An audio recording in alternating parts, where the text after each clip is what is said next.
109వ కీర్తన మొదటి వచనాన్ని చదువుకుందాం.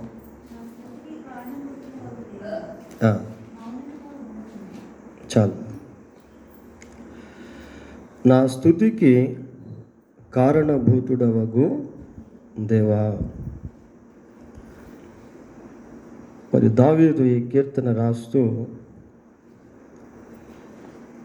దేవునితో మాట్లాడుతూ ఉన్నాడు. నా స్తుతికి కారణభూతుడవగు దేవా. మనం జనరల్గా దేవుణ్ణి స్తుతిస్తూ ఉంటాం. ప్రభువా మీకు స్తోత్రం స్తోత్రం స్తోత్రం అని అంటూ ఉంటాం. మంచిదే.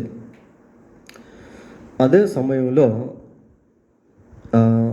ప్రతి స్తుతి వెనక ఒక కారణం అనేటువంటిది ఉంటుంది. ఆ కారణాన్ని మనం గుర్తించి దాన్ని జ్ఞాపకం చేసుకుంటూ ప్రభువును మనం స్తుతించినప్పుడు అది ఎంతో మీనింగ్ఫుల్గా, అర్థవంతంగా ఉంటుంది. ఇక్కడ దావీదు ఏమంటున్నాడంటే, నా స్తుతికి కారణభూతుడవగు దేవా. అంటే నేను స్తుతించే స్తుతికి కారణాలు అనేటువంటివి ఉన్నాయి. బైబిల్ గ్రంథాన్ని మనం పరిశీలన చేసినప్పుడు మరి దేవుని యొక్క కార్యాలు ఆయన స్తుతికి కార్య సాధకాలుగా కనబడతాయి. ఆయన చేసినటువంటి మేలులు ఆయన స్తుతించేలాగా చేస్తాయి. కారణభూతుడు అని దేవుణ్ణి సంబోధిస్తూ ఉన్నాడు. ఈ కారణభూతుడు అనేటువంటి పదజాలాన్ని మనం జ్ఞాపకం చేసుకున్నప్పుడు ఒకసారి చూడండి. ఇర్మియా గ్రంథం 17వ అధ్యాయము 14వ వచనాన్ని చదువుకుందాం. యెహోవా నీవు నన్ను స్వస్థపరచుము, నేను స్వస్థత నొందుదును. నన్ను రక్షింపుము, నేను రక్షింపబడుదును. నేను నిన్ను స్తోత్రించుటకు నీవే కారణభూతుడవు. నేను నిన్ను స్తోత్రించుటకు నీవే కారణభూతుడవు అంటున్నాడు. అంటూ రెండు విషయాలు ఇక్కడ జ్ఞాపకం చేస్తూ ఉన్నాడు. ఏమంటున్నాడంటే, నీవు నన్ను స్వస్థపరచుము, నేను స్వస్థత నొందుతును. If God heals we will be healed. దేవుడు మనల్ని స్వస్థపరిస్తే మనం స్వస్థపరచబడతాం. దేవుడు స్వస్థపరచలేనటువంటి వ్యాధి ఏది కూడా లేదు. దేవుడు బాగు చేయలేనటువంటి రోగము ఏదీ లేదు. ప్రియులారా, బైబిల్ని మనం గమనించినప్పుడు ప్రతి విధమైన రోగమును యేసుక్రీస్తు ప్రభువు స్వస్థపరిచాడు. దీర్ఘకాలపు జబ్బులు యేసుక్రీస్తు ప్రభువు స్వస్థపరిచాడు. మరణకరమైనటువంటి రోగములను యేసుక్రీస్తు ప్రభువు స్వస్థపరిచాడు. కాబట్టి దేవుడు స్వస్థపరచలేని వ్యాధి అనేది ఏది కూడా లేదు. బైబిల్లో మనం నిర్గమాకాండం 15వ అధ్యాయము 26వ వచనంలో దేవుడు మాట్లాడుతూ అంటాడు, నిన్ను స్వస్థపరచు యెహోవాను నేనే. నిన్ను స్వస్థపరచు యెహోవాను నేనే. I am the lord who heels you. నేను స్వస్థపరిచే యెహోవాను నేనే. కాబట్టి ప్రియులారా, మరి మన జీవితంలో శరీరంలో మనం ఉన్నాము కనుక రకరకాల వ్యాధులు, రకరకాల బలహీనతలు, రకరకాల రోగాలు, రకరకాల జబ్బులు మనం కలిగి ఉంటాం. అయితే దేవుడు మనల్ని స్వస్థపరిచేటువంటి వాడిగా ఉన్నాడు. ఆయన మనల్ని స్వస్థపరుస్తూ ఉన్నాడు కనుక ఆ స్వస్థతను జ్ఞాపకం చేసుకుంటూ ప్రభువును స్తుతించాలి. ఇక్కడ స్వస్థతకు ఆయన కారణభూతుడిగా కనిపిస్తూ ఉన్నాడు ప్రియులారా. So we should remember the healing that God bestowed us. కాబట్టి దేవుడు మనకు అనుగ్రహించినటువంటి ఆ స్వస్థతను జ్ఞాపకం చేసుకొని ప్రభువును మనం స్తుతించే వారంగా ఉన్నాము. తర్వాత యెషయా గ్రంథం 12వ అధ్యాయము, యెషయా గ్రంథం 12వ అధ్యాయము 2వ వచనం చదువుకుందాం. ఇదిగో నా రక్షకుడు, రక్షణకు కారణభూతుడవగు దేవా, నేను భయపడక ఆయనను నమ్ముకొనుచున్నాను. చాలు. ఇక్కడ ఇంకొక కారణభూతుడిగా దేవుడు మనకు కనిపిస్తూ ఉన్నాడు. దేనికట? రక్షణకు. ప్రియులారా, దేవుడు రక్షణకు కారకుడుగా ఉన్నాడు. ఈ సాల్వేషన్ అనేటువంటిది చాలా ప్రాముఖ్యమైనది. రక్షణ అనేటువంటిది దేవునికి చెందినటువంటిది. The salvation belongs to the Lord అని బైబిల్లో మనం చూస్తాం. 19వ అధ్యాయం ప్రకటన గ్రంథంలో దాని గురించిన విషయాలు మనకు కనబడతాయి. రక్షణకు యేసుక్రీస్తు ప్రభువు కారణభూతుడిగా ఉన్నాడు. మరి మానవాళిని రక్షించుటకు యేసుక్రీస్తు ఈ లోకానికి వచ్చాడు. పాపులను రక్షించుటకు క్రీస్తు యేసు లోకమునకు వచ్చాను. దావీదు పట్టణమందు నేడు రక్షకుడు మీ కొరకు పుట్టి ఉన్నాడు, ఈయన ప్రభువు అయిన క్రీస్తు. నశించిన దాన్ని వెతికి రక్షించుటకు మనుష్య కుమారుడు వచ్చాను. చూడండి, ఇవన్నీ రక్షణకు సంబంధించినటువంటి వచనాలు.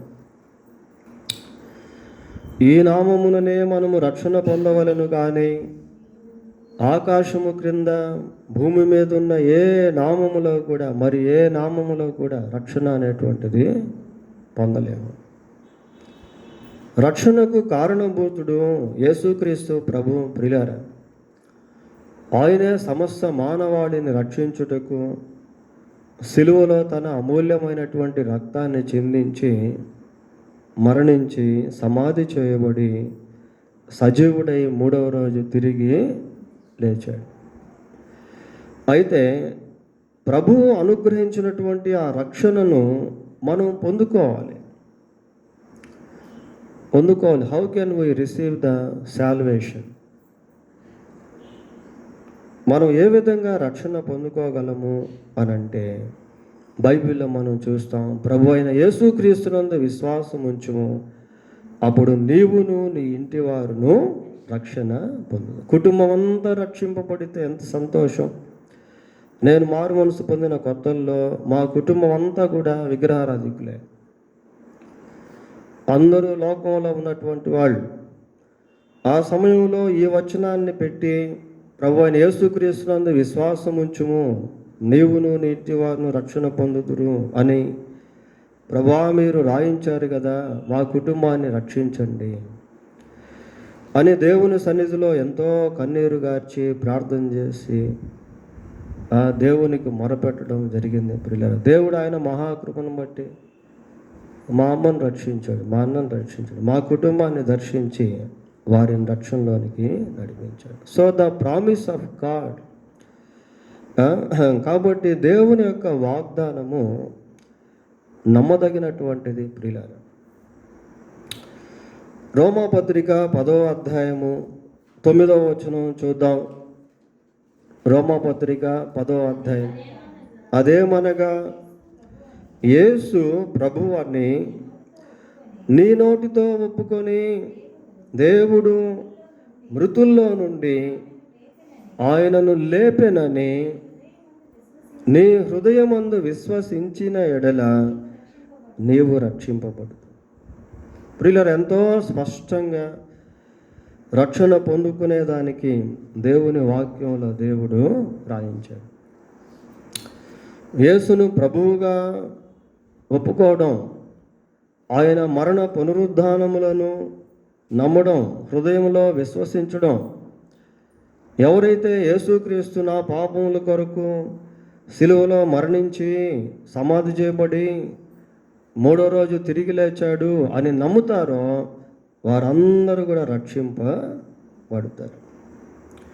వారందరూ కూడా రక్షింపబడతారు. ప్రియులారా, ఇక్కడ దేవుడు ఎలా కనిపిస్తున్నాడు అంటే ఆయన రక్షణకు కారణభూతుడుగా ఉన్నాడు. దావీదు అంటున్నాడు, నా స్తుతికి కారణభూతుడవగు దేవా అని ప్రార్థన చేస్తాడు. చూడండి, దేవుణ్ణి స్తుతించుటకు అనేకమైనటువంటి కారణాలు అనేవి ఉన్నాయి.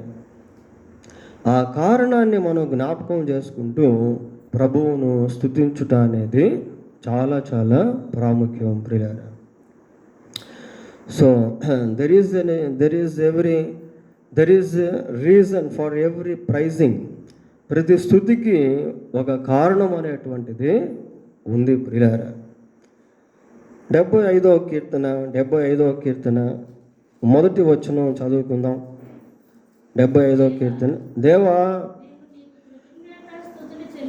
నేను నీకు కృతజ్ఞతాస్తుతులు చెల్లించుచున్నాను, నీవు సమీపముగా నున్నావని కృతజ్ఞతాస్తుతులు చెల్లించుచున్నాను.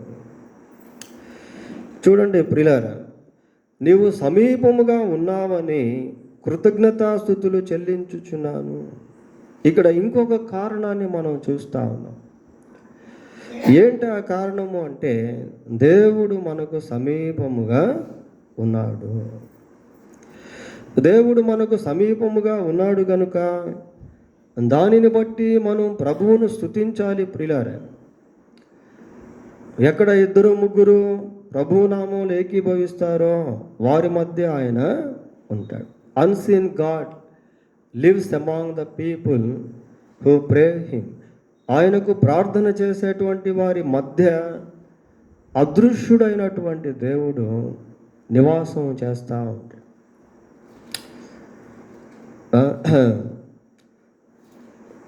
ఏమని చెప్తాడు? నీవు సమీపముగా నున్నావని కృతజ్ఞతాస్తుతులు చెల్లించుచున్నాను. ఆయన సమీపముగా ఉన్నాడు కనుక ఆయనను స్తుతించడము. ప్రియులారా, ద్వితీయోపదేశకాండం 4వ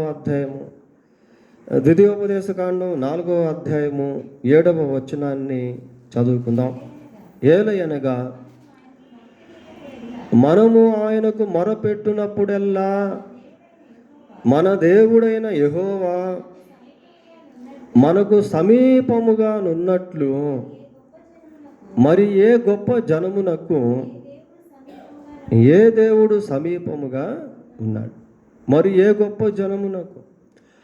ప్రియులారా, లోకంలో ఎంతోమంది గొప్ప వంశావళులుగా, గొప్ప జనముగా, గొప్ప పేరు ప్రఖ్యాతులు కలిగినటువంటి వారిగా ఉన్నారు. ప్రజలు వివిధ రకాల మతాలను కలిగి ఉన్నారు, వివిధ రకాల దేవుళ్ళను, దేవతలను కలిగి ఉన్నారు. ప్రియులారా, అది సహజంగా మనకు తెలిసినటువంటిదే. అయితే ఇక్కడ ఏమని చదువుతున్నామంటే మనము ఆయనకు మొరపెట్టినప్పుడల్లా ఆయన మనకు సమీపముగా ఉన్నట్టు మరి ఏ గొప్ప జనమునకైనను ఏ దేవుడు సమీపముగా ఉన్నాడు. ఒక ప్రశ్న అక్కడ మనం చూస్తాం. ఏలియా కాలంలో ఇశ్రాయేలు ప్రజలు బయలుదేవతను ఆరాధించేది నేర్చుకున్నారు. ఆ సమయంలో ఏలియా వెళ్ళి ఇశ్రాయేలు ప్రజలతో మాట్లాడుతూ ఉన్నాడు. ఏమని మాట్లాడుతున్నాడు అంటే, మీరు ఎంతకాలం ఎన్నాళ్ళు 2 తలంపుల మధ్య తడబడతా ఉంటారు. యెహోవా దేవుడైతే ఆయన్ని ఆరాధించండి, బయలుదేవత అయితే బయలును ఆరాధించండి అని ఒక సవాలు విసిరాడు. ప్రియులారా, ఏలియా ఏమో ఒక్కడే ఉన్నాడు. మరి బయలు ప్రవక్తలు దాదాపు 400 మందికి పైగా ఉన్నారు. ఇశ్రాయేలు ప్రజలు చాలామంది ఉన్నారు. ఆ సమయంలో బయలు ప్రవక్తలు ఏం చేశారు అంటే ఎద్దును వధించి ఎంతో ప్రార్థన చేశారు. బలిపీఠాన్ని కట్టారు. ఆ బలిపీఠం పైన మాంసమును పెట్టారు. అది దహించబడాలని ఎంతో ప్రార్థన చేశారు. చివరికి వాళ్ళ శరీరాలను చీల్చుకున్నారు ప్రియులారా, రక్తసిక్తం చేసుకున్నారు. But there was no any answer from any god. ఎటువంటి జవాబు ఏ దేవత, ఏ దేవుడు వారికి ఇవ్వలేదు. అప్పుడు ఏలియా ప్రార్థన చేశాడు. ప్రార్థన చేసి ముగించక ముందే దేవుని యొక్క సన్నిధిలో నుండి అగ్ని బయలుదేరి బలిపీఠము మీద ఉన్నటువంటి ఆ బలి పశువు మాంసమును దహించి వేసింది. అక్కడ ఉన్నటువంటి నీళ్ళన్నీ కూడా ఆరిపోయినాయి. ప్రియులారా, ఆ రీతిగా దేవుడు అక్కడ జవాబిచ్చాడు. మరి ఎన్నో సందర్భాలు బైబిల్లో మనం చూస్తాం. దేవుని ప్రజలు దేవునికి మొరపెట్టినప్పుడు దేవుడు వారికి సమీపముగా ఉండేవాడు. మనము ఆయనకు మొరపెట్టినప్పుడల్లా ఆయన మనకు సమీపముగా. చూడండి, ఆ వర్డ్ని మనం బాగా గమనించినప్పుడు మనము ఆయనకు మొరపెట్టినప్పుడెల్లా అనే మాట చూస్తూ ఉన్నాం. మనము ఆయనకు మొరపెట్టినప్పుడెల్లా అంటే కంటిన్యూయేషన్ అన్నమాట. నీవు ఎప్పుడు మొరపెడితే అప్పుడు నీకు సమీపంగా ఉంటాడు. ఎప్పుడు మొరపెడితే అప్పుడు సమీపం. ప్రియులారా, అన్సీన్ ప్రెజెన్స్, కనిపించని దేవుడు కనిపించేటువంటి కార్యాలను చేస్తూ ఉంటాడు. దేవుడు కనిపించడు కానీ ఆయన కార్యాలు మాత్రం జరుగుతూ ఉంటాయి ప్రియులారా. కాబట్టి నీవు సమీపముగా నున్నావని కృతజ్ఞతాస్తుతులు చెల్లించున్నాను. So there is a reason for every praising. ప్రతి స్తుతికి కారణం అనేటువంటిది ఉంది. నా స్తుతికి కారణభూతుడవగు దేవా అని దావీదు ప్రార్థన చేస్తున్నాడు ప్రియులారా. ప్రతి స్తుతికి కారణాలు అనేటువంటివి ఉన్నాయి. 30వ కీర్తన 12వ వచనం చదువుకుందాం. 30వ కీర్తన 12వ వచనం. నీవు నా గోనె పట్ట విడిపించి సంతోష వస్త్రము నన్ను ధరింపచేసి ఉన్నావు. యెహోవా నా దేవా, నిత్యము నేను నిన్ను స్తుతించెదను. నిత్యము నేను నిన్ను స్తుతించెదను. చూడండి ప్రియులారా, ఇక్కడ దేవుణ్ణి స్తుతించుటలో కారణం ఏంటి అంటే గోనె పట్టను విడిపించి సంతోష వస్త్రమును ధరింప చేశాడు. ఈ మెటాఫారికల్గా రాయబడినటువంటి మాటలు గోనె పట్ట, సంతోష వస్త్రము. గోనె పట్ట గురించి మనం ఆలోచన చేస్తే పాత నిబంధన కాలంలో ప్రజలు దేన్నైనా కోల్పోయినటువంటి సమయంలో, ప్రజలు దుఃఖపూరితులుగా ఉన్నటువంటి సమయంలో, నిస్సహాయ స్థితిలో ఉన్నటువంటి సమయంలో, నిరుత్సాహపరమైన సమయంలో గోనె పట్ట సహజంగా ధరించుకునేవాడు. మనుషుల్ని కోల్పోయినప్పుడు, ఆస్తులను కోల్పోయినప్పుడు ప్రియులారా గోనె పట్ట ధరించుకునేవాళ్ళు. అంటే అది ఒక విధమైనటువంటి నిస్సహాయ స్థితి. గోనె పట్టను విడిపించి సంతోష వస్త్రమును ధరింప చేసిందాం. మానవ జీవితంలో పరిస్థితులు ఎంతో నిరుత్సాహకరంగా నిస్సహాయ స్థితిలోనికి తీసుకుని వెళ్తాయి ప్రియులారా. అయితే ఆ సమయంలో దేవునికి ప్రార్థన చేసినప్పుడు, దేవునిపై ఆధారపడినప్పుడు, దేవుని యందు విశ్వాసం ఉంచినప్పుడు దేవుడు ఏం చేస్తాడు అంటే ఆ గోనె పట్టను తీసివేస్తాడు. మరి యోబు జీవితంలో కూడా సైతాను ద్వారా ఎన్నో తొందరలు కలిగాయి, ఎన్నో శ్రమలు కలిగాయి, ఎన్నో కష్టాలు, ఎన్నో బాధలు, ఎన్నో వేదనలు అనుభవించాడు ప్రియులారా. శరీరంలో ఎంతో అరికాలు మొదలుకొని నడినెత్తి వరకు బాధ కలిగినటువంటి పుండ్లు అనుభవించాడు. But God healed Job. But God blessed Job with double fold blessing. అయితే దేవుడు యోబును రెండంతలుగా పిమ్మట ఆశీర్వదించాడు. ఆ గోనె పట్టను తీసేశాడు. గొప్ప సంతోషాన్ని దేవుడు యోబుకు అనుగ్రహించాడు, కుమారులను అనుగ్రహించాడు. కుమార్తెలను అనుగ్రహించాడు. ప్రియులారా, ఏమండి, బైబిల్లో మనం చూస్తాం, గర్భఫలము యెహోవా ఇచ్చు బహుమానము, కుమారులు ఆయన అనుగ్రహించు స్వాస్థ్యము. సంతులేని దానిని దేవుడు ఇల్లాలుగా చేయును. ప్రియులారా, గర్భఫలము దేవుడిచ్చేటువంటి బహుమానం. యోబు దేన్నైతే కోల్పోయాడో దాన్ని తిరిగి మళ్ళీ యోబుకు దేవుడు అనుగ్రహించాడు. So there is a reason for every praising. కాబట్టి ప్రతి స్తుతికి వెనక కారణాలు అనేటువంటివి ఖచ్చితంగా ఉన్నాయి. ప్రియులారా, మన జీవితంలో కూడా అనేక విధాలుగా దేవుని యొక్క కార్యాలను మనం అనుభవిస్తూ ఉన్నాం. 52వ కీర్తన 9వ వచనం ఒకసారి చూడండి. 52వ కీర్తన, నీవు దాన్ని నెరవేర్చుతివి గనుక నిత్యము నేను నిన్ను స్తుతించెదను. నీవు దాన్ని నెరవేర్చితివి గనుక నిత్యము నేను నిన్ను స్తుతించెదను. నీవు దేనిని అంటే దానిలో అనేకమైనటువంటి వాటిని మనం పెట్టుకోవచ్చు. ప్రియులారా, ఏదైతే దేవుడు నెరవేర్చాడో దాన్ని బట్టి మనం ప్రభువుని స్తుతించడం, దాన్ని బట్టి ప్రభువును మనం స్తుతించడం, ఆయన నెరవేర్చినటువంటి కార్యములను జ్ఞాపకం చేసుకుంటూ ప్రభువును మనం స్తుతించడం అనేది చాలా మంచిది. నా స్తుతికి కారణభూతుడవగు దేవా అని దావీదు మాట్లాడుతూ ఉన్నాడు. 137వ కీర్తన, ఈ 137వ కీర్తన ఏంటి అంటే గ్రేటెస్ట్ ప్రైజింగ్ సామ్. ఇది చాలా గొప్ప స్తుతికి కారణమైనటువంటి విషయాలు ఇందులో రాయబడి ఉన్నాయి. ప్రియులారా, ఇందులో రాయబడి ఉన్నాయి. 16వ వచనం చూడండి, ఒక్క నిమిషమా. 136వ కీర్తన 16వ వచనం. అరణ్య మార్గమున ఆయన తన ప్రజలను తోడుకొని వచ్చెను, ఆయన కృప నిరంతరము ఉన్నది. ఈ 136వ కీర్తన అంతా కూడా స్తుతి కీర్తనే.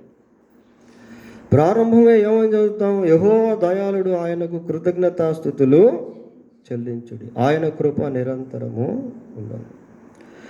కాబట్టి 136వ కీర్తనలో ఆయన చేసినటువంటి కార్యములు జ్ఞాపకం చేసుకుంటూ ఆయన్ని స్తుతించేటువంటిది ఇందులో మనం చూస్తాం. ప్రియులారా, సరే, 16వ వచనం ఏమని? అరణ్య మార్గమున ఆయన తన ప్రజలను తోడుకొని వచ్చెను, ఆయన కృప నిరంతరము ఉండును. ఈ అరణ్య మార్గము అనేటువంటిది ఇది సాధారణమైనటువంటి మార్గం కాదు. ప్రియులారా, it is not a royal road. అది ఒక రాజమార్గం లాంటిది కాదు. ఈ అరణ్య మార్గం ఎలాంటిది అంటే చాలా కఠినమైనటువంటిది, చాలా అపాయములతో కూడినటువంటిది, చాలా భయములతో కూడినటువంటిది, చాలా ప్రమాదములతో కూడినటువంటిది. ఆ అరణ్య మార్గమున దేవుడు తన ప్రజలను తోడుకొని వచ్చాడు. దాదాపు 40 years జర్నీ, అదే విల్డర్నెస్ జర్నీ. అరణ్య మార్గంలో దేవుడు వారిని ఎంతో జాగ్రత్తగా భద్రంగా కాపాడుతూ వారిని నడిపిస్తూ తోడుకొని వచ్చాడు. ద్వితీయోపదేశకాండం 8వ అధ్యాయము 15వ వచనం చదువుకుందాం. 8:15. తాపకరమైన పాములను తేళ్లను కలిగి ఎడారి అయి నీళ్లు లేని భయంకరమైన ఆ గొప్ప అరణ్యములో ఆయన నిన్ను నడిపాడు. ఇశ్రాయేలు గురించి మాట్లాడుతున్నాడు. ప్రియులారా, తాపకరమైన ఏందట? పాములు. ప్రియులారా, తాపకరమైనటువంటి పాములు, తేళ్ళు, నీళ్లు లేనటువంటి ప్రదేశము, ఆ మార్గము గుండా, అట్టి మహా అరణ్యము గుండా ప్రభువు వారిని నడిపిస్తూ వచ్చాడు. కానీ ఏది కూడా వారికి హాని చేయలేదు. ఏది కూడా వారికి హాని చేయలేదు ప్రియులారా. పాముల వలన, తేళ్ల వలన వారు ఎటువంటి హాని నొందలేదు. వారు ధరించినటువంటి వస్త్రములు, వారు కాళ్ళకు తొడుక్కున్నటువంటి చెప్పులు అలాగే ఉన్నాయి. పాతగిల్లలేదు, అవి అరిగిపోలేదు. అసలు నిజంగా it is wonderful journey the people of Israel had in the wilderness. అరణ్యంలో ఇశ్రాయేలు ప్రజల యొక్క ప్రయాణము చాలా అద్భుతమైనటువంటిది ప్రియులారా. ఎందుకు అంటే దేవుడు వారికి తోడుగా ఉండి పగలు మేఘస్తంభంలో, రాత్రి అగ్నిస్తంభంలో ఉండి వారితో మాట్లాడుతూ వారి అవసరతలను తీరుస్తూ వారిని అరణ్య మార్గము గుండా ప్రభువు నడిపించాడు.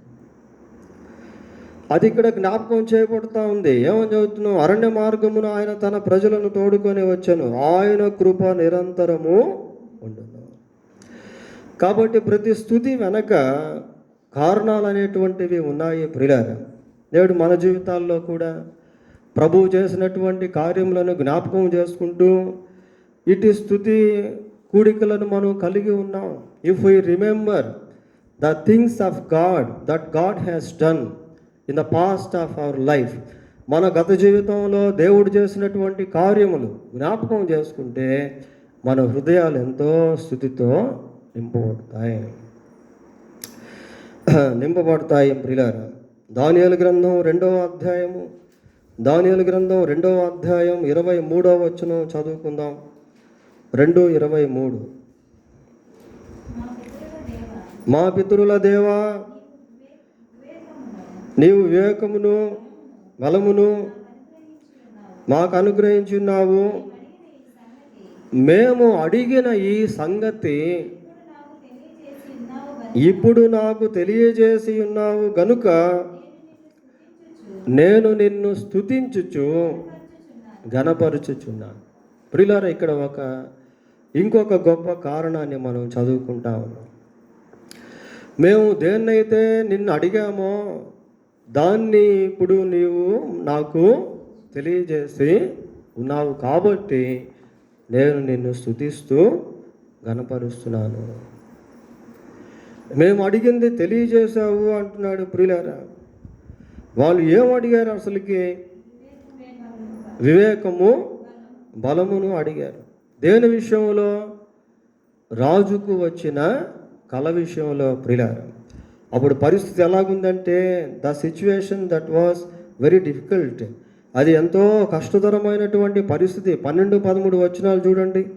12-13 వచనాలు. అందుకు రాజు కోపము తెచ్చుకొని అత్యాగ్రహము గలవాడై బబులోనులోని జ్ఞానులందరినీ సంహరింపవలనని ఆజ్ఞ ఇచ్చెను.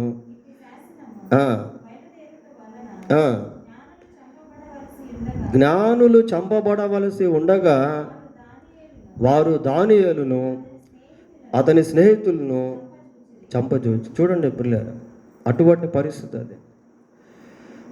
బబులోన్లో ఉన్న జ్ఞానులందరూ కూడా హతమార్చబడేటువంటి సమయం అది. అందులో ఎవరున్నారు? దానియేలు ఉన్నాడు. దానియేలు యొక్క స్నేహితులైన షడ్రక్, మేషక్, అబేద్నెగో కూడా ఉన్నారు. అటువంటి పరిస్థితిలో ఈ 4 యవ్వనస్తులు వెళ్ళి దేవుని సన్నిధిలో ప్రార్థన చేశారు. ప్రార్థన చేసినప్పుడు దేవుడు దానియేలుకు ఆ కళ యొక్క భావాన్ని బయలుపరిచాడు. కనుక దానియేలు దేవుణ్ణి ఇక్కడ స్తుతిస్తూ ఉన్నాడు. ఈ పరిస్థితి ఎలాంటిది అంటే ప్రియులారా, ఇట్ వాస్ గ్రేట్ డైలమా. అది అర్థం కానటువంటి గొప్ప అర్థం కానటువంటి పరిస్థితి. అది ఏం చేయాలో తెలియనటువంటి పరిస్థితి. ఎంత జ్ఞానం ఉన్నప్పటికీ ఆ కళ ఏంటో, కళ యొక్క భావం ఏంటో బబులోను సామ్రాజ్యంలో ఎవరు కూడా కనిపెట్టలేకపోతున్నారు ప్రియులారా. కొన్నిసార్లు మన జీవితంలో కూడా కొన్ని పరిస్థితులు ఎలాగుంటాయంటే ఏం చేయాలో మనకు అర్థం కాదు, ఎక్కడికి వెళ్ళాలో మనకు అర్థం కాదు, ఏం చెప్పాలో మనకు అర్థం కాదు, ఎలా జీవించాలో మనకు అర్థం కాదు. ప్రతిదీ కూడా ఒక డైలమాగా, సందిగ్ధతగా ఉంటుంది ప్రియులారా. అయితే అటువంటి సమయంలో దేవుణ్ణి మనం ప్రార్థన చేసినప్పుడు గాడ్ విల్ లీడ్ అస్, దేవుడు మనల్ని నడిపిస్తాడు. మరి మన జీవితాల్లో ఎన్నోసార్లు కొన్ని అర్థం కాని పరిస్థితులు గుండా వెళ్తూ ఉన్నప్పుడు, ప్రశ్నకరమైనటువంటి పరిస్థితులు గుండా వెళ్తూ ఉన్నప్పుడు, పరిష్కారం లేని సమస్యలను కలిగి ఉన్నప్పుడు ప్రార్థన చేస్తే దేవుడు చక్కగా మనల్ని నడిపిస్తాడు. ప్రియులారా, మరి నాకు బెల్స్ పాల్స్ వచ్చిన రోజు ఏం చేయాలో అర్థం కావట్లేదు, ఎక్కడికి వెళ్ళాలో అర్థం కావట్లేదు, ఎక్కడ చూసినా కరోనా, డాక్టర్స్ అందుబాటులో లేరు. అటువంటి సమయంలో ఫస్ట్ మేము ఏం చేసామంటే నేరుగా మందిరంలోనికి వచ్చి చాలాసేపు మధ్యాహ్నం దాకా ప్రార్థన చేసిన తర్వాత దేవుడిచ్చే ఆ నడిపింపుని బట్టి, ఆలోచనను బట్టి ముందుకెళ్ళడం జరిగింది. ఇదే కాదు, చాలా అన్ని విషయాల్లో కూడా మేము దాదాపు అలాగా ప్రార్థన చేయటం అనేది మాకు ఆన్వాయితీ. ప్రియులారా, మనందరికి కూడా అలాంటిది దేవుడు మనకు అనుగ్రహించాడు. కాబట్టి పరిస్థితి ఎలాగున్నప్పటికీ కూడా కంగారు పడకుండా, కలవరపడకుండా మనం ప్రార్థన చేసేది నేర్చుకున్నట్లయితే దేవుడు మనకు జవాబు అనేది ఇస్తాడు. ఏం చేయాలి, ఎక్కడికి వెళ్ళాలి, ఏం చెప్పాలి, ఇవన్నీ దేవుడు మనకు బయలుపరుస్తాడు. ఎప్పుడైతే దానియేలుకు దేవుడు ఆ సత్యాన్ని బయలుపరిచాడో, ఆ మర్మాన్ని బయలుపరిచాడో, they were safe and sound, వారు క్షేమంగా ఉన్నారు. ప్రియులారా, క్షేమంగా ఉండడం మాత్రమే కాదు, ఆ బబులోను సామ్రాజ్యంలో వారు ఎంతగానో హెచ్చింపబడ్డారు. కాబట్టి దానియేలు ఎప్పుడైతే తన ప్రార్థనకు దేవుడు అడిగింది ఇచ్చాడో, ప్రభువుని దాన్ని బట్టి స్తుతిస్తూ ఉన్నాడు. పోతే చివరిగా ఇంకొక విషయం కూడా మనం చూద్దాం. 137వ కీర్తన 23వ వచనాన్ని చదువుకుందాం. ప్రియులారా,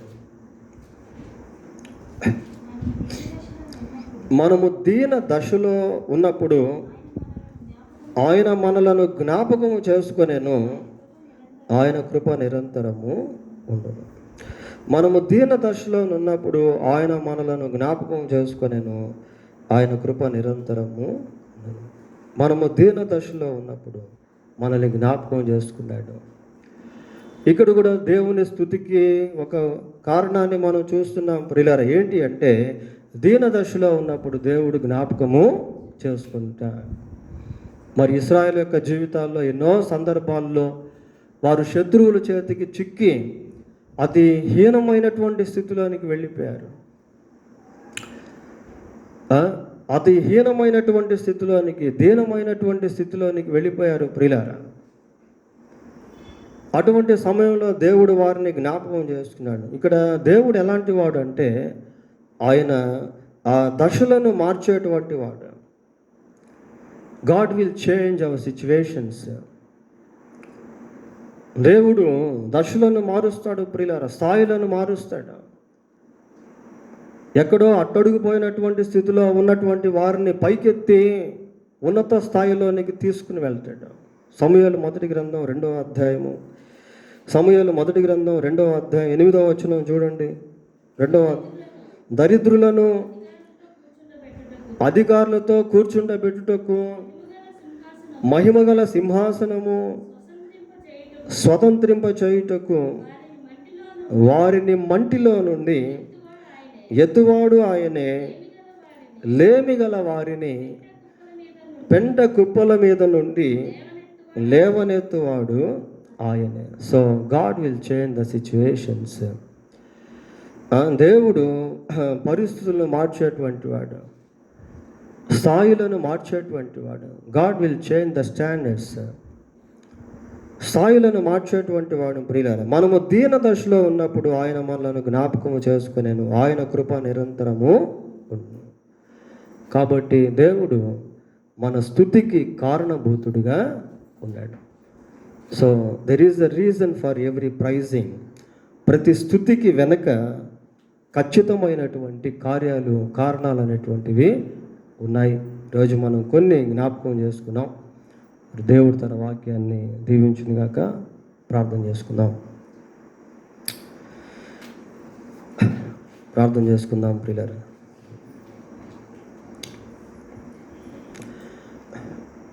పరిశుద్ధుడైన మా తండ్రి, మీకు వందనాలు, స్తోత్రాలు చెల్లిస్తూ ఉన్నాం. మా స్తుతికి మీరు కారణభూతుడవుగా ఉన్నావు, అందుని బట్టి మీకు స్తోత్రాలు. మీరు మా జీవితాల్లో చేయించినటువంటి మేలులను మేము జ్ఞాపకం చేసుకుంటూ మిమ్మును స్తుతించే వారముగా ఉండుటకు సహాయం చేయండి. నా ప్రాణమా యెహోవాను సన్నతించుము, ఆయన చేసిన ఉపకారములో దేన్ని మరువకము అన్న రీతిగా మా ప్రభువా నాయన మీ మేలులను మేము జ్ఞాపకం చేసుకునే వారముగా ఉండుటకు కృపదయ చేయండి. సంఘపరముగా మీరు మాకు ఇచ్చినటువంటి గొప్ప భాగ్యాన్ని బట్టి మీకు స్తోత్రాలు నాయన. ఎంత ప్రేమ కలిగినటువంటి వాడు, దయగలిగినటువంటి వాడు, మా స్థితిగతులను మార్చేటువంటి వాడు, మా ప్రశ్నకు జవాబిచ్చేటువంటి వాడవు, మాకు సమీపంగా ఉండేటువంటి వాడు, మా రక్షణకు కారణభూతుడవు ప్రభువా మీకు వందనాలు. మా స్వస్థతకు కారణభూతుడవు, అందును బట్టి మీకు స్తోత్రాలు చెల్లిస్తూ ఉన్నాం ఆయన. మీకే వందనాలు స్తోత్రాలు చెల్లిస్తూ ఇంకా నువ్వు మమ్మల్ని బలపరిచి మా హృదయము స్తుతితో నింపి ప్రతిరోజు మేము మిమ్మల్ని ఆయన ప్రతి సందర్భంలో స్తుతించేవారముగా ఉండుటకు మీరే కనికరించి సహాయము చేయమని మా రక్షకుడైన అయ్యా మరి నెల్లూరులో అమ్మ విషయంలో కూడా మీరు చూపిన ప్రేమను బట్టి ఇచ్చిన స్వస్థతను బట్టి మీకు స్తోత్రాలు చెల్లిస్తూ మా ప్రభువైన యేసుక్రీస్తు పరిశుద్ధమైన నామంలో ప్రార్థన చేస్తున్నాము తండ్రి, ఆమేన్.